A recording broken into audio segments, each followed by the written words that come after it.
where I would be there in that boardroom. So I am thankful for technology today and for the ability to meet with you all remotely. We are meeting today for all of the reasons that Jomo described, in addition to the fact that we have had some pretty big news that you might have heard of at IGU. So we are very excited to share that with the community and to have opportunities to interact with the community and explain and answer whatever questions that everybody might have. So just stop me at any point if there are any questions. I know that's how Jomo likes to run these meetings, and I am more than happy to do that. Every year, our leadership, our board of directors is electing a chair and a vice chair. We have a board of directors that is composed of 7 members. 3 are appointed, each of the cities, and then the Fairbanks North Star Borough has an appointed seat on our board. And then we have 4 at-large seats. This year, the chair is Gary Wilkin. He is a director that was appointed by the city of Fairbanks. Bob Shefchak, an at-large member, is our vice chair for the year. And then we have Bert Bell, Steve Hagginson, Luke Hopkins, Mike Miller, and Jack Wilbur, all known and respected members of our community. We are thankful for their leadership and for they all volunteer to be on our board. So that's an additional great point to express our gratitude to them. Quick update on our construction, as our growth is integral to our goals. In 2022, we had the lofty goal of installing 600 new service lines. We have overcome that goal, and that is a very good testament that our residents and our businesses alike are interested in natural gas.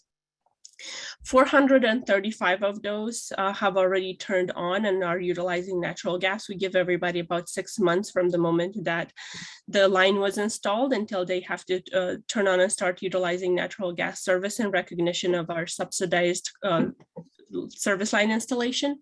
We also in 2022 installed more than 3 miles of main line extensions. And for 2023, although our board of directors has not yet approved our budget, what the management is most likely going to propose is another 600 new service lines. We already have nearly 200 of those committed. So that is a much bigger number than we had last year at this time, which again speaks volumes to how interested the community is in getting clean burning, cheaper natural gas. And then we are most likely going to propose more than $1 million in mainline extensions. And the budgeting process is going to start here very shortly. Ms. Elena, if I may. Go ahead. Regarding that 3 miles of line extension, can you give us a feel for where those were? Yes, so we have spent about $1 million last year again on mainline extensions. And the way we are doing them is by concentration of consumer interest and how close that concentration is to our main line. And we're doing that in an effort to serve as many people in the community as possible and satisfy our mission. So they were everywhere. They were mostly short mainline extensions that are very close to our current distribution lines. One of the more notable mainline extensions that we have done in 2022 was a river crossing that was done there by First Avenue by the TCC building. And so we went under the river with a main line, and that was an important project because it helps us boost pressure on areas of town that are further away from our distribution site. So I don't know if that answers your question, Jomo, but they are everywhere. They're short mainline extensions. Some of them are infill, some of them are just on the outskirts of our distribution lines, both in North Pole and in Fairbanks. Okay. And does that actually, so I'm always looking for nice rules of thumb. You said you got about $1 million for about 3 miles of line extension. Now that wasn't contiguous or continuous, correct, but is that a fair rule of thumb? Say $300,000 per mile? That because of the river crossing that we did this year, that is a more expensive, more complicated project. So that rule of thumb was it would not be fairly applied to our regular project. Is about $250,000 for a mile. Okay, thank you. Oh, and I would remind everyone, as Elena reminded everyone right at the beginning, again, this is for you all. So please feel free. If you have questions, if you have comments, you may place them in the chat, or you may simply unmute yourself and fire away. Thank you. Thanks, Elena. Thank you. Okay, so going into the big news that I was alluding to at the beginning, in order to better to get everybody on the same level field, when we talk about that, I would like to start by explaining a little bit about our current status. So IGU has a feed gas contract with Hillcorp in the Cook Inlet that could satisfy all of our customer needs until 2032. It was originally a 5-year contract with 2 3-year extensions. We are about in year 2 of that contract, and if we were to exercise our extensions, we would be okay as far as feed gas goes until 2032. We own and operate Titan.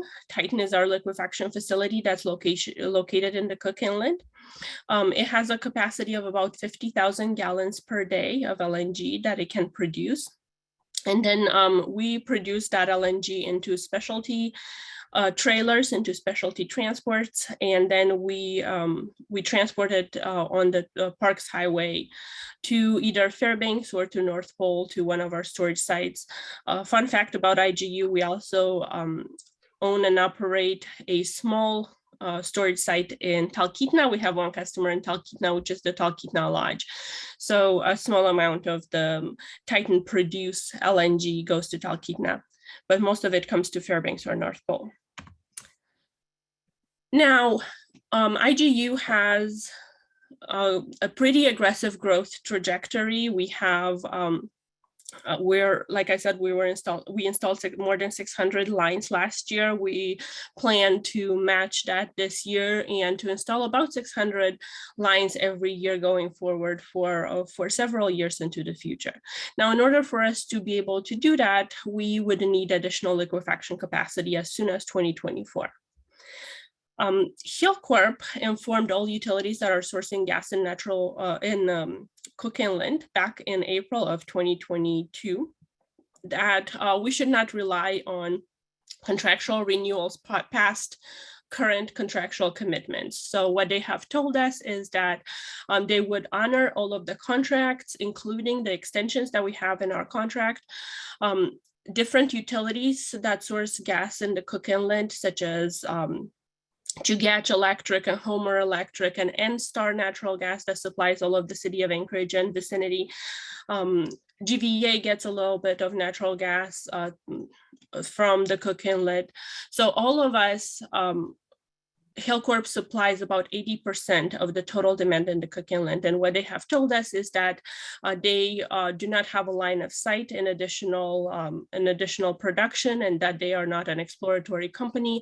And although they will do their best, we should not rely on them to continue providing the same market share that they have been historically.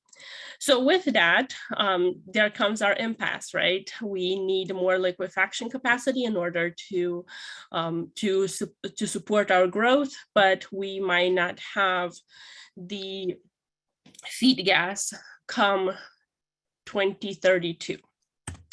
So our board and our management team started looking at all of the available options that we have in order for us to find a solution. So originally, go ahead. Oh, sorry. I thought somebody had a question. Originally, before any of the announcements that I just spoke about, IGU was on the way of doing what we call Titan 2.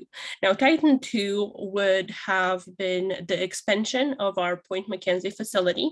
We would have installed another 100,000 gallons a day liquefaction plant, or liquefaction train next to our existing facility. So we would have had a total liquefaction capacity of 150,000 gallons, so triple what we have today. That project would have necessitated about $60 million, probably more now because of all of the inflation. It would have required about 2 years to build. So absent that announcement from Hillcorp, our management team would have most likely recommended to the board that we go with Titan 2. Now, because of the uncertainty of supply in the Cook Inlet, we no longer believe that it would be prudent to invest $60 million into an asset that might become unusable or of limited use come in less than 9 years. And we also believe that it would be really hard to attract the necessary investment that would be necessary to produce Titan 2.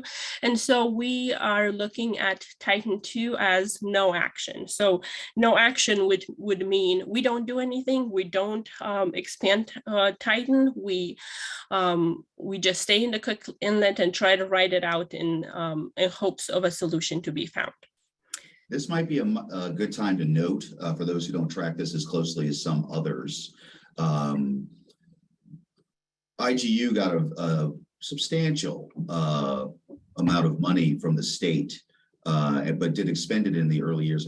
By money, I mean free money. Things like there was a grant that was part of the original Interior Energy Project package, as well as some pretty darn favorably termed loans.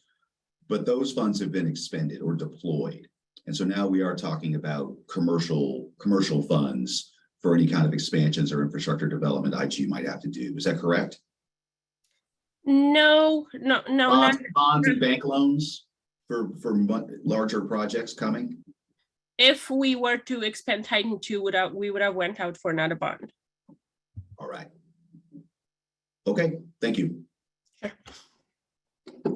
The other option that we looked at is an incremental expansion in Lake McKenzie. So what that means is we could have added a modular temporary plant next to Titan, and we actually had a real offer on the table where a third-party company, Cryopeak, it's a company that we currently do sometimes do business with, in terms of we sometimes get some LNG from. It's a Canadian company that produces LNG, and they also could have sourced this modular plant for us. So they would have installed a 50,000 gallons a day plant right next to Titan, and we would have used it temporarily, and then they can pick it up and take it somewhere else. The other thing that we looked at was Canadian LNG import. We do, like I said already, sometimes on very unfrequent basis, get LNG from Canada. So we looked at doing that full time. And then lastly, we looked at North Slope LNG supply. And I'll talk more about all of these options and why our board decided for or against each of them. So first, let's talk about no action and the consequences of just staying in the Cook Inlet in attempts to ride it out and seeing what happens. So first, we would have had to stop accepting any new customers. After this construction season, our liquefaction capacity would have tapped out. We wouldn't have been able to add any more customers after 2023. Then even assuming that there is new gas that is found sometimes in the future, it is most likely going to be more expensive. The reasons for that is first, because there is a uncertainty of supply. We don't know how much more would be found and when. And there are all of these utilities that I talked about at the beginning that source natural gas from the Cook Inlet. And we would have all be competing over the same molecules of gas, and normally that's a supply and demand type of market situation that we would have had to compete with should we have stayed there. And then additionally, any new gas to be discovered in the Cook Inlet would most likely require a company to invest a considerable amount. And so they would, of course, need to recoup on that investment, likely making the natural gas more expensive. And then lastly, even if we weren't accepting any new customers anymore and we became a utility of 2,000 customers for the foreseeable future, we still need a solution. We need LNG or gas supply past 2032 for the customers that we already have. So no action wasn't the best solution. Now, Ms. Elena, before you move on, just so we're clear, again, you have a contract, have a contract in place out of the Cook Inlet, runs through 2032. However, again, as we move through this process, there's always bottlenecks that pop up. You get the feed gas, but then you need more liquefaction. You have customer demand, but you need to do line extensions and service lines. I thought I saw on a previous slide that, again, your estimate was that you would need more liquefaction capacity to produce the LNG to serve more customers after 2024. So again, even though you had a contract in place for gas, we still need the mechanism to turn that gas into something we could move to Fairbanks. And that bottleneck was coming as soon as 2024, next year. Correct. That is correct. We wouldn't have been, our choices would be get more LNG or stop adding more customers. Or stop adding more customers. Okay, thank you. Sure. So I keep talking about adding more customers, and I want to take a moment to explain why it is important that IGU, excuse me, that IGU keeps adding more customers. So we had a 5% rate increase in last year. But before we had that rate increase, we have had stable pricing for 5 years. And in the market that we're in, especially compared to our biggest competitor, which is heating oil, stable pricing for 5 years is almost unheard of. And the way we are able to do that, the way we are able to keep the rates down is by adding more customers. We are, of course, affected by inflation like anybody else in the United States and probably in the world too right now. But by adding new customers, by constantly adding new customers, we are able to spread all of our fixed costs over a bigger population and thus being able to keep our rates down. We are a publicly owned utility company, and our mission is to provide clean burning natural gas to as many people in the Fairbanks North Star borough as possible, as soon as possible. So if we were to stop adding new customers, that would be a temporary abandonment of our mission. So it is in our mission to continue adding new customers. So that's an additional point. Jomo was making the point earlier at the beginning of the conversation about all of the struggles that our community has with our air and how crucial it is for us to clean it. And natural gas, as the cleanest burning fossil fuel, is a big partner to all of the rest of the solutions that might become available in cleaning our air. We're fostering economic development, and by that I mean we're installing 600 new lines a day. I'm sorry, not a day, a year. I wish. I don't know that I wish that. That would be a logistical nightmare. But we are installing 600 new lines a year, and that creates a lot of additional activity for mechanical contractors, for mechanical suppliers, for the contractors that IGU hires to help us install services and mains. And all of that is dollars spent by the utility locally that fosters economic development by the utility and by our customers. And lastly, we are increasing the disposable income. Natural gas is currently allowed cheaper than heating oil. And if you look at the cost of natural gas compared to heating fuel for the last 20 years, you can see that if somebody has been a natural gas customer for the last 20 years, even with all of the fluctuation of heating oil, natural gas is cheaper.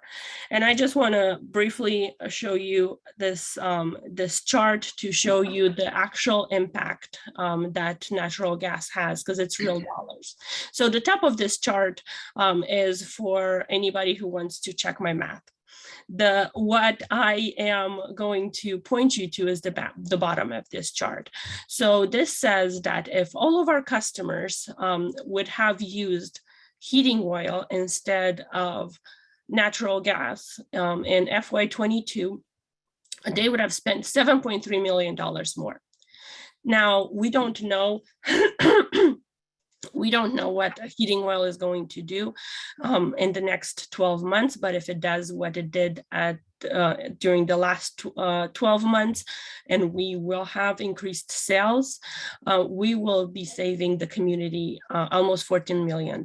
And that is real dollars that people here can spend on going out to restaurants or getting new cars or whatever it is that people decide to do and spend money locally, which creates additional economic development for our community.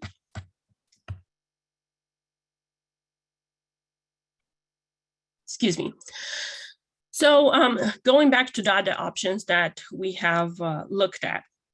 CryoPeak is again the option where we would have installed a modular temporary plant next to our Titan facility in the Cook Inlet.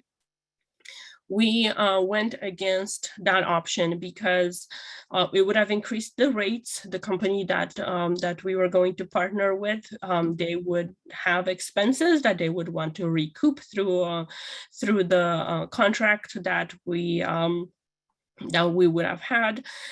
So that would have created increased rates for our customers. And then in addition to that, not only that, but that is still a short-term solution. We would have still needed a solution after 2032. And it was not prudent to increase the rates to our customers while not having a line of sight of what we were going to do come 2032. Then the Canadian LNG. It also increased the rates, but there are some, it increased the rates because of the increased transportation cost and all of the other, but it also, sorry, it also exposed our utility to some risks that none of the other options have. So first of them is the commodity price risk. A lot of our customers call us because they watch the news in the lower 48. And if you've watched them, like they have, there have been a lot of increases in the cost of natural gas. So our customers call us asking if that is going to be reflected on their bill. And I've had to have more calls about that than you probably care to listen about. And we are always able to tell them that we are not on the commodity market and our prices are stable, they don't go up and down. Well, should we have chosen the Canadian LNG option, we would have been on the commodity market without the ability of controlling that in any manner, much like the heating oil industry does it. And then the additional risk that we would have been exposed to is the exchange rate risk. And sometimes both of those things could work in the favor of IGU, and other times they wouldn't. Sometimes the Canadian dollars will be stronger, and sometimes the American dollar will be stronger. And all of those things are things that the utility cannot control.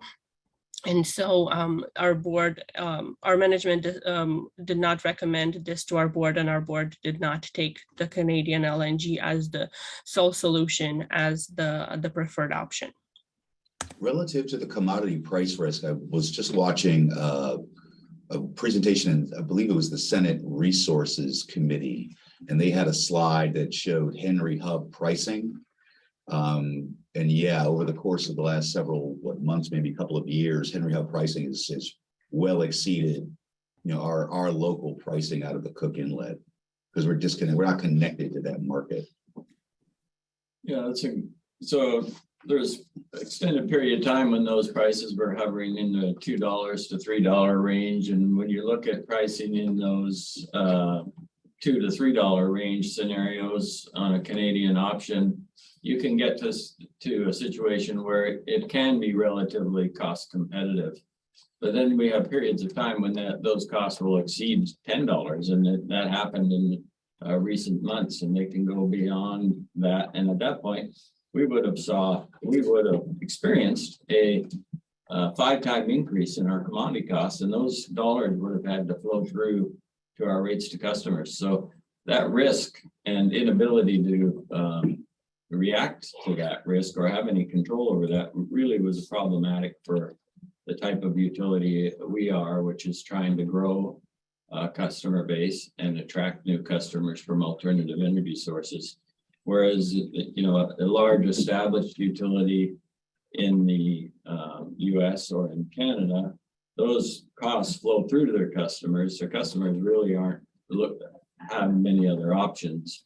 It's problematic from a PR perspective because nobody wants their price to increase, but it doesn't put the utilities development and growth model or sustainability at jeopardy.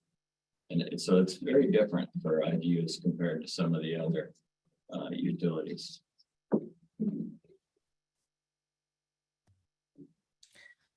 Okay, so now we are at the point where I tell you what our board decided and what has already been executed and what we are so excited about. So the last option, if you remember my previous slide, was North Slope LNG. And the North Slope has so much untapped natural gas, and we are not the first entity, and it's not the first time that we have looked at North Slope for a solution for LNG. And so what ended up happening is IGU executed 2 different contracts, one with Hillcorp North Slope LLC, which is the entity that, which is the Hillcorp related entity that has the assets on the North Slope. So we have executed a gas sale and purchase agreement with them. And then we have executed an LNG manufacturing service agreement with Harvest Midstream. Now, Harvest might be an entity that is less known by all of the Fairbanks and North Pole community, but they are a significant entity with significant assets, both in the lower 48 and even here in Alaska. They are, for example, part owner of Alyeska Pipeline. So they are a big entity with a lot of know-how, with significant assets, including assets that are invested in very similar projects. So to put it in easy terms, we would purchase natural gas from Hillcorp, we would give it to Harvest, Harvest would liquefy it for us, and then we would bring it to Fairbanks or North Pole. Actually, Miss Elena, Can you tell us, is Harvest related to Hillcorp? Is it a subsidiary of Hillcorp? Yes, they are affiliates, yes. They're not a subsidiary of Hillcorp. They're a sister company with common ownership. would that be similar to when how it was structured under FNG? When there was, again, FNG was the distribution arm, I believe what Titan was the LNG arm, but again, still under the same parent ownership. Similar. Similar, okay. So a little bit about major terms of these contracts. Both of them are 20-year contracts. The commencement, the targeted commencement date is October of 2024. We believe that this is an aggressive timeline, and that is still the targeted commencement date, but we would not be surprised if that needed to be pushed a couple of months. The capacity, so Harvest would build us. They wouldn't build us. They would build a 150,000 gallons a day liquefaction plant in the North Slope, and they would add additional production as necessary for potential increased capacity. So in our contract, we have the right to ask Harvest to build 2 more of the trains that they will at the beginning, for a total capacity of 450,000 gallons a day of LNG. So there's plenty of capacity for growth, both from IGU and from any potential partners that we have in the future. And in fact, if you look at the schedule, we will not even need all of the LNG that the plant can produce, the original plant can produce in the earlier years. So this plant will be shut down most likely in the summer for some periods of time to let our storage catch up. So much like we do now, we would fill our storage closer to the summer, then we will draw out of it in the winter time. But because this plant is so much bigger than what we currently need, it is sized for the future. And so it is recognized by all parties that it will have to be shut down for periods of time at the beginning. We have the rights to the plant's full capacity. And we have the, excuse me, we have the obligation to purchase LNG from Harvest exclusively, as long as Harvest has the capacity to produce it. For trucking, IGU would be responsible for trucking. We could contract with a trucking company, much like we do today from the Cook Inlet. We could do the trucking. There is still a possibility that that Harvest might do the trucking, but contractually, IGU is responsible for that. Another important clause in the contract is that IGU has the right of first refusal in the event of an LNG plant sale. So when we're developing these contracts for the next 20 years, there are a lot of what ifs that you have to account for. So should Harvest decide to sell the plant, IGU has the right of first refusal. Jomo, do you want to take it? I see the chat has a few questions there. Do you want me to take that? Yes. So one question regarding the tank, the large storage tank, and the timing of filling it.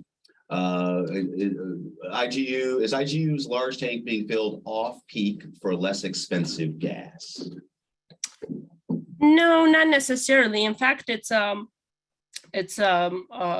interesting fact that I didn't know before I started working at IGU, but the way to liquefy natural gas is to freeze it to death, right? It's you take natural gas and you cool it down to negative 245 degrees. So it's actually, the plant is more productive in the winter time.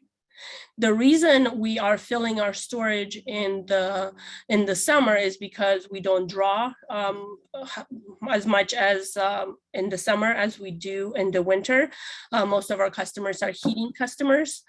And so in the summertime, our sales are a lot lower. And so that gives us the capacity to fill the tank. Could I interject a question on that tank? So if you're drawing it down during the winter, how much do you maintain as a safety margin? For the spring, for example. Sure. So it really depends on the day. Excuse me. Right now, we probably have about 30 days of supply left. Dan, correct me if I'm wrong. I'm going to phone a friend here, but we will not go lower than 10 days. Is that right, Dan? 5 is the requirement by the Regulatory Commission of Alaska, so we won't go below 5 days. But as Elena said, right now our available inventory exceeds 30 days of our supply at this time of the year. In the summertime, and as demand's lower, the number of days is substantially increased to that. And to go back to the other question, I think the assumption is that lower cost natural gas might be available during the summer. And does IGU purchase lower cost gas, liquefy it to store in the large storage tank? And No, we have not been, we haven't seen access to lower cost gas to be able to do that. We have been needing to fill the large storage tank where it's not a option, because we need to get it to a certain level prior to the winter to be able to maintain our security of supply. So the gas that we've used in the to fill the LNG tank last summer came out of our base contract with Hillcorp, as well as we did purchase a number of loads, as Elena mentioned earlier, from Cryo Peak out of Fort Nelson, British Columbia. That Canadian LNG was actually much more expensive than the LNG that we could produce in Point McKenzie.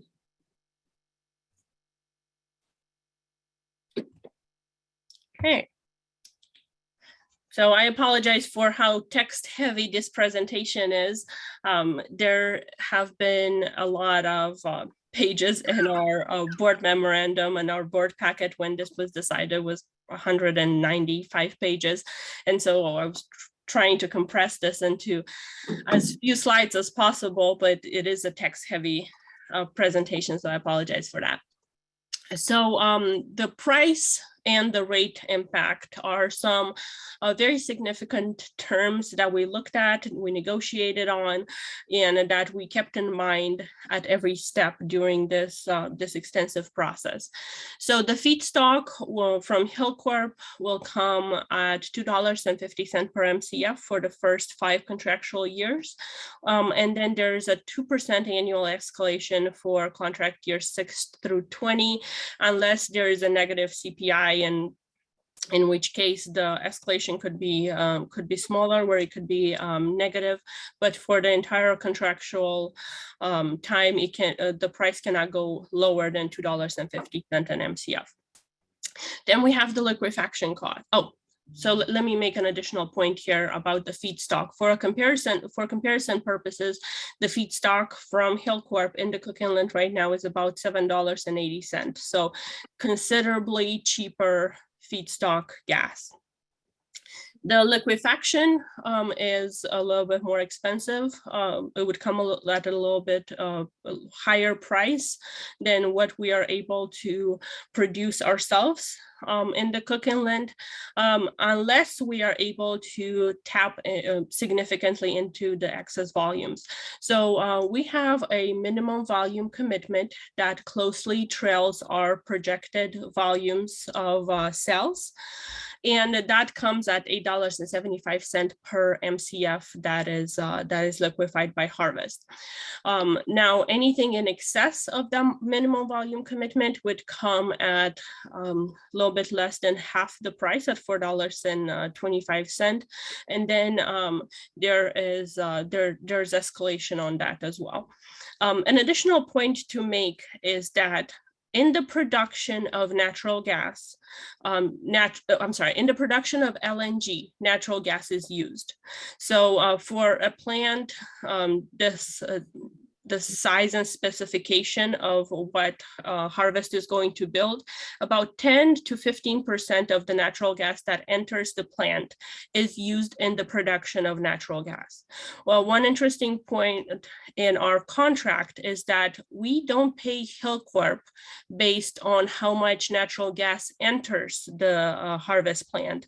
We pay Hillcorp for our feed gas based on how much LNG we pick up after Harvest has produced it. So the $2.50 already includes all of the natural gas, the 10 to 15% of natural gas that is going to be used in the process of liquefying said natural gas. So that is a good deal for our ratepayers. That's nice. So all of that included, the one major component that is yet to be decided on is trucking. So we have cheaper natural gas, more expensive liquefaction. Trucking will be more expensive because of the greater distance. While we don't have the cost for trucking, we have reached out to several trucking companies with a request for an approximate cost of a load, and we have incorporated that into our projections. And so all of these things combined with projections for the next 20 years, our preliminary estimates indicate that our customers would see a less than 20% increase for the duration of the contract at any given point. So the cost, the rates could fluctuate up and down for the duration of the contract. It is not necessary that it is not decided that IGU would have to raise rates. A lot of the times we are able to smooth those peaks out. But if worst case scenario from what we see now, natural gas is going to remain competitive if heating fuel is $3.51 or more. And now for comparison purposes, last time we took an average of delivered heating fuel that was $4.75. So our projection indicated that natural gas is going to remain competitive for the duration of this contract. If I may, Elena, I was listening to the board meeting where the special board meeting where this contract was being discussed regarding that $21.80 per MCF current pricing. We've been talking about feed gas pricing, we've been talking about liquefaction pricing, but my understanding is that there was risk relative to the 2180 relative to the trucking component, that it had been stable for many years, but that you all have been put on notice that that pricing was about to change. Yes, so when we make these projections, we have to operate with the known elements, but yes, all indications show that when we go out for bid, and we will go out for bid here very soon, in the next coming months for trucking from the Cook Inlet, for our existing trucking from our existing liquefaction facility, all indications show that the cost of trucking will increase and not by an amount that can be ignored. And of course, like so many of the other costs, they get passed on to the consumer. Yeah, There might be. Go ahead, Dan. Yeah, we're seeing significant indications of price pressure on trucking in Alaska. I think others would probably echo that same indication. Everyone we talk to are, says how much their trucking costs for whether they're moving groceries out of Anchorage or us moving gas. Those costs have increased substantially. There's a lot of good news is there's a lot of activity in Alaska as it relates to moving goods, but when that happens, it puts pressure on pricing. So we're likely to see that in the Cook Inlet in our next bid. Our past trucking contract was up to a 4-year contract that expires in June. So we'll be rebidding that work. So we would have seen some of those comparable pricing pressures in the Cook Inlet versus what we'll see in the North Slope.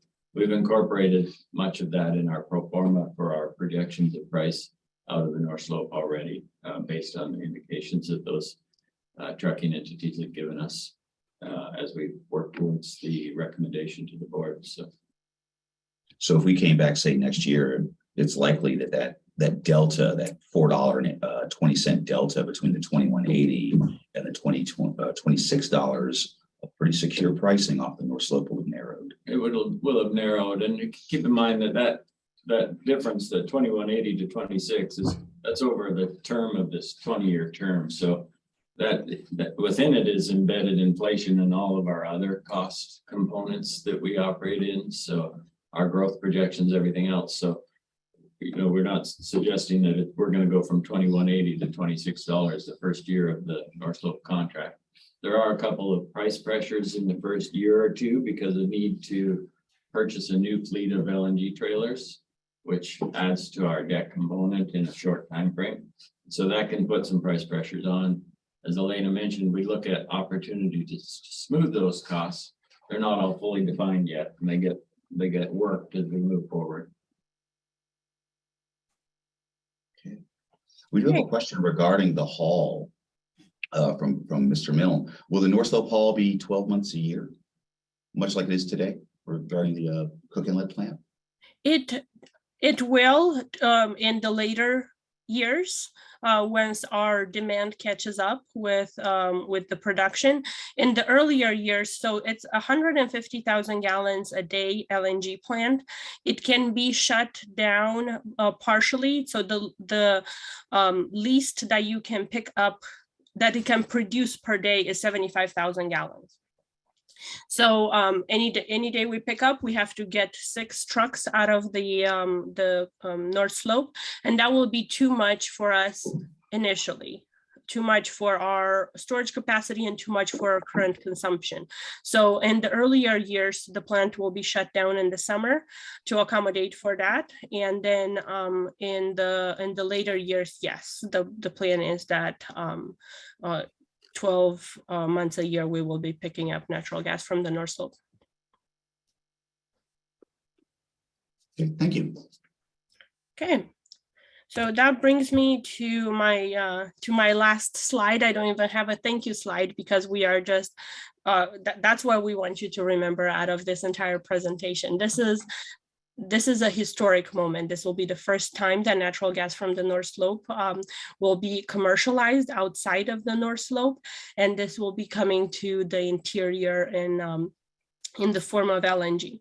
So this is a big deal for both us as a publicly owned utility, for our ratepayers, and for the rest of our community, as we have so much potential for growth and for adding partners in terms of how much more LNG this contract can generate. So I'm happy to take any questions, but this concludes my formal part of my presentation. Okay, could we go back to the contract slides? Yes, sir.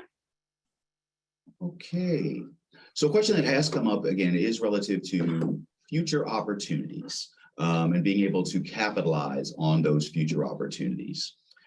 So again, I would expect there's some level of exclusivity regarding the base volumes under the contract, but what are the possibilities if, say, as our system grows, as our demand grows beyond what is described in this contract, for quote unquote, again, getting cheaper gas, quote unquote, and helping it, using it to blend the rate for reductions in cost? Sure. So IGU does have exclusive rights to the capacity of the plant, and so others could technically purchase LNG separately from us, but we have the rights to get all of the LNG that the plant produces. Now, in terms of blending the rate, I'll get to here again, where you can see that anything over our minimum volume commitments comes at a significantly lower cost. So there's a lot of incentive in this contract for IGU to work with community partners in order to get that blended rate that you're talking about. I think. Oh, but that's a great point. Yeah. So that's a strong component embedded in this contract. But additionally to that, the question I think was, if something outside of this contract became available, there's been, suggestions periodically that Canadian LNG is cheaper, that a gas pipeline may be built, examples like that. So as we looked at the various options, the only solution that appeared to be a potential in the future that could result in significant price reductions, more than $1 or $2 per 1,000 cubic feet on a delivered basis to Fairbanks, would be an Alaska pipeline project. And embedded in these contracts is Hillcorp would have the right to terminate the gas supply based on a major gas sale from the North Slope, which is 1.5 BCF per day or more. So that's a big pipeline. And if Hillcorp was to terminate the contract because of a major North Slope sale, IGU could terminate his agreement with Harvest, and therefore we could then maybe start purchasing gas from the pipeline to the But everybody will recall the pipeline that it doesn't go through Fairbanks. It's going to be somewhere in the neighborhood of 20 to 30 miles away from us, and there's going to be a significant investment required in transmission pipeline and time to do that. So we have rights to continue the contract for another year after a major North Slope delivery. And Harvest, given that they've made a big investment in this LNG plant, can cover with other gas and require us to still purchase our minimum volume commitment. So in that scenario, there's a potential for us to terminate and move to the pipeline, but there's also a potential that we need to have a blended purchase where some coming from LNG on the North Slope and then start transitioning to a gas out of the pipeline. Now, as we've looked at the other options like importing LNG, et cetera, those prices generally were more expensive even at low commodity costs. And so at a very low commodity cost, zero, and a very high US dollar, we might be able to save $1 or something, but certainly no significant opportunity to save based on what looks to be apparent on the horizon. So as we look at those options, there was no panacea of rate savings potential there. We buy LNG from a a Canadian LNG provider today on occasion, and it's more expensive than what we're looking at through this North Slope contract. So we are fairly locked into this with our minimum purchase commitments, but we do have some outs in the event of a pipeline. Miss Elena, on the next slide. By the way, thank you, sir.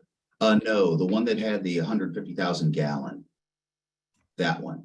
That was a very interesting point you made that, again, IGU has exclusive purchase rights on that volume.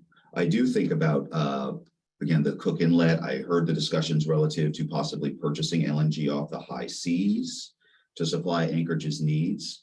So that also offers the opportunity that we may end up being, you all may end up being a partial supplier of energy needs in the Cook Inlet off of the North Slope. This is, it's been my view for a long time that in order to accomplish many of the things we want to accomplish as it relates to our energy use in Fairbanks and other areas in the state, you have to start somewhere. And transitioning to the North Slope, I think, does provide us this opportunity to leverage this first plant for an additional train and a third train. We have a significant amount of mining activity going on. There's been discussions of mines along in Livengood that could benefit from LNG supply from this facility. You've got the TAPS facilities itself that are currently using diesel for pumping stations. We have never talked about the potential for a TAPS pumping station to convert to LNG, reduce their emissions, help to drive volumes that help to drive some reduced costs for our utility. We've got, industrial users in our community, such as Golden Valley, such as the military. These additional capacities to support those opportunities, we've now sort of started that ball rolling. And I think we'll be able to continue to leverage that as we look forward and make things better. This is the base, and I think we have lots of opportunities to improve upon it. Outstanding. Thank you, sir. Well, I would open up the floor. I see board team. Yes, a very exciting possibility. Yes, and congratulations to our interior gas utility. Dr. Davies, I see your hand is up. Please fire away. Wonder, was there any consideration, or have you been mulling over the possibility of a small diameter pipeline to replace the trucking component? No. So when the Hillcorp, sorry, Elena, I'll Take it away.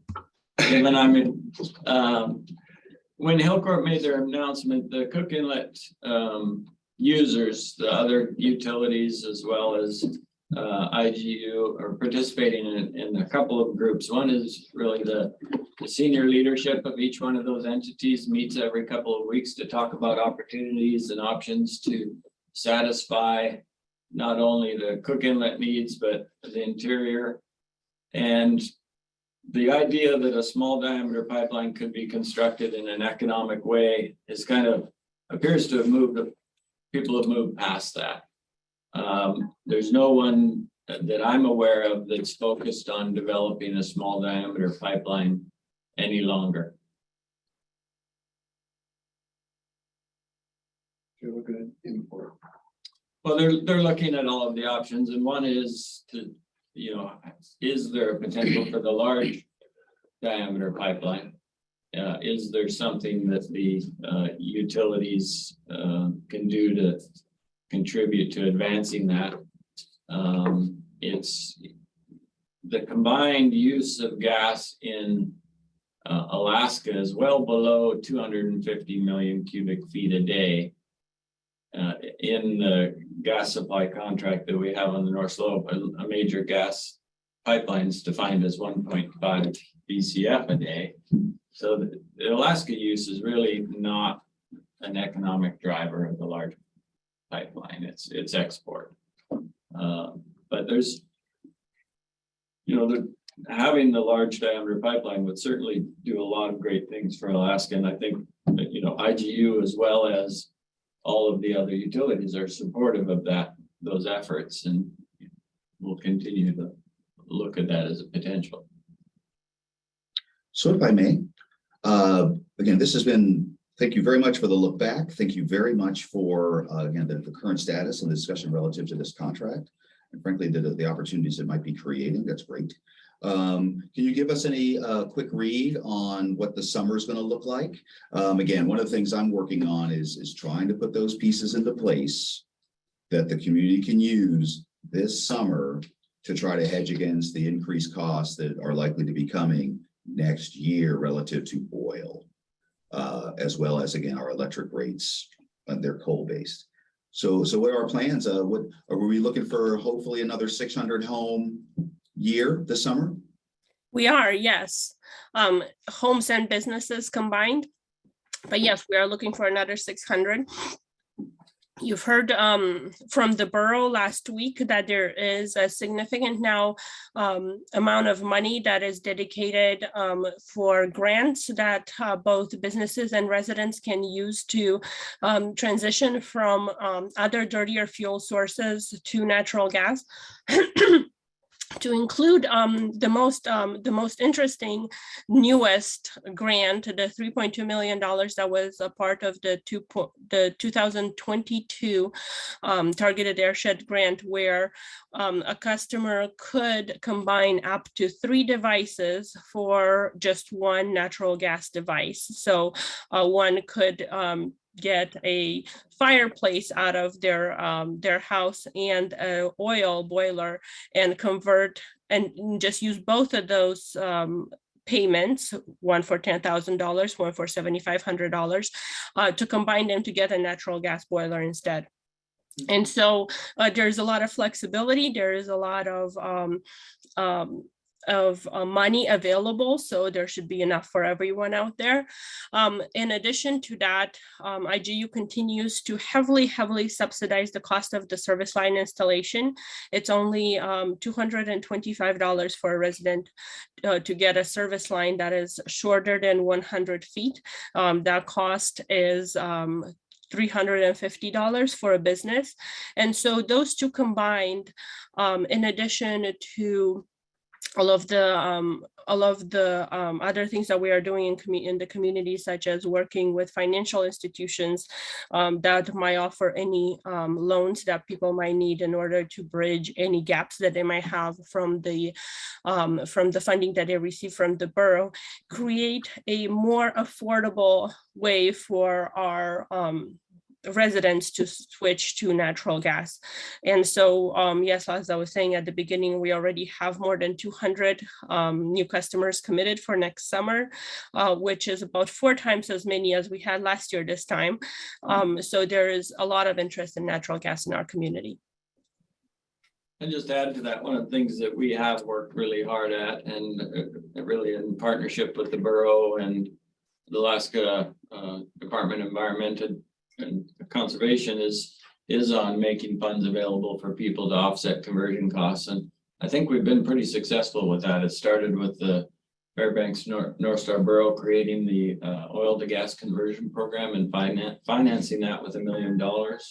They then added ARPA funds from the COVID recovery, started at $1 million, then subsequently added another $1.3 million of that. We were successful with the state legislature last year with another 1.25 million.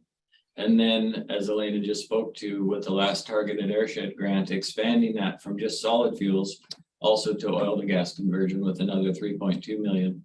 We just participated in the filing of another grant application through the state for another targeted airshed grant that includes additional funding to the conversion side, but for the first time, a request to fund distribution main expansion. And so we have a request in there of approximately $40 million towards additional distribution main expansion. So we're constantly looking at opportunities for increasing the amount of piping network we can install and reducing the cost to make the conversion for our community and our customers. And I think we've been pretty successful with that. There was a question earlier about where the plant on the North Slope is going to be built, and I'm happy to answer that. It looks like the most likely location is on the original pad that was developed through the IEP. That pad, IGU gave up its rights to that pad a number of years ago. Ada subsequently sold that pad to Ahtna, and then Ahtna, I'm not sure if they sold it or they leased it to the individual's name is J.R. Wilcox. I can't recall the company name, but he was been working on developing a methanol plant. And so Hillcorp is leasing a portion of that from J.R. Wilcox. So the idea is that they would have about 2/3 of that plant, and that's where it'd be located. But a pad developed for local use has come back around for local use. That's not bad. Finally. Yeah. Okay. Hey, Dr. Davies. Yes, please. Yeah, just a small question. I know that you pay for the first 100 feet in the service to a house or residence. What's the cost per foot or per 100 feet for the trenching and piping beyond that? So suppose you're 200 feet away from the property line. What would that additional 100 feet cost? If we are trenching, it would cost $15 per foot. If we have to drill because we're going under a concrete pad or under a heavy wooded area, that would be $45 a foot. We do, however, give everybody the option that if they provide excavation and restoration services, so that would only work for trenching. But if they dig the trench and then cover it up at the end, there is no additional cost to their application fee, so the $225 or $350. Oh, thank you. I've been reminded to just give a update of the status in North Pole. Just as a reminder to everybody, the North Pole storage and vaporization facility that we constructed a little over about a year and a half, 2 years ago now is fully operational. We have a substantial number of customers that are burning and using gas in North Pole, and we're seeing our new applications are averaging in what, Elena, about 30+% of North Pole applicants as compared to Fairbanks applicants. And we're continuing to see a lot of interest in North Pole for new construction as well. You know, there's been, as you guys focus heavily on, Jomo, is support for the military, and we try and do our part. And you're seeing developers building more housing in North Pole, and anytime we can, when we receive requests for main extensions for a new subdivision or things of that nature, we try and accommodate that. So we're seeing quite a bit of activity there in North Pole as well. Okay. The only thing that I would add is I know you all have encouraged me to be patient down through these years, but I haven't been. So I do continue to encourage our interior delegation to get you all the earned tax credit relative to the Fairbanks storage facility that did absolutely qualify for the LNG storage tax credit. I believe that's about $15 million that could and should be coming to our community, and particularly would be useful at this time. And we're getting close. We think that we'll see that by the end of 2024, depending on how this fiscal year shakes out. But the legislature did increase the funding to get the remainder of those credits paid off. We're at the very bottom of the list. We're at the very bottom of the list. Last applicant. So Were you really the last the applicant? last applicant. Oh, wow. Okay. I thought it was a euphemism. No, Oh, okay. we are. No, we are.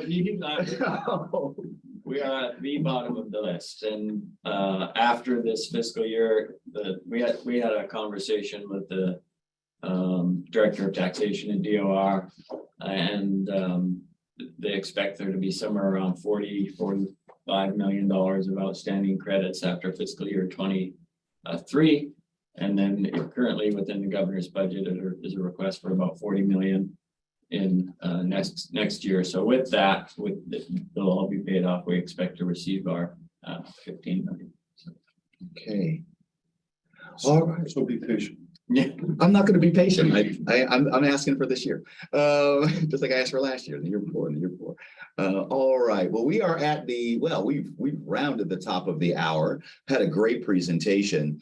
We do have everyone here, so I would open the floor for if there are any last questions. All right.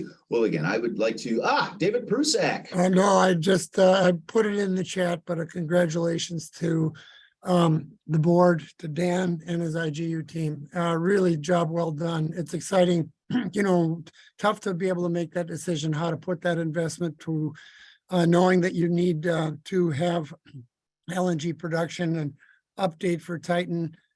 This is really exciting. I mean, it is really exciting for the community, as well as I think a development along the highways, as Dan was talking about the potential for other economic development that might occur. So job well done. Thank you so much. Thank you. And speaking of jobs well done, again, and folks who have helped move our utility this far, good old Mr. Prusak, who was the project engineer for many years, was the guy who really that big development in 2014 where they put those pipes into place in North Pole, that was managed by Mr. Prusak. So high praise from a guy who did that kind of bang up job for our community and our utility.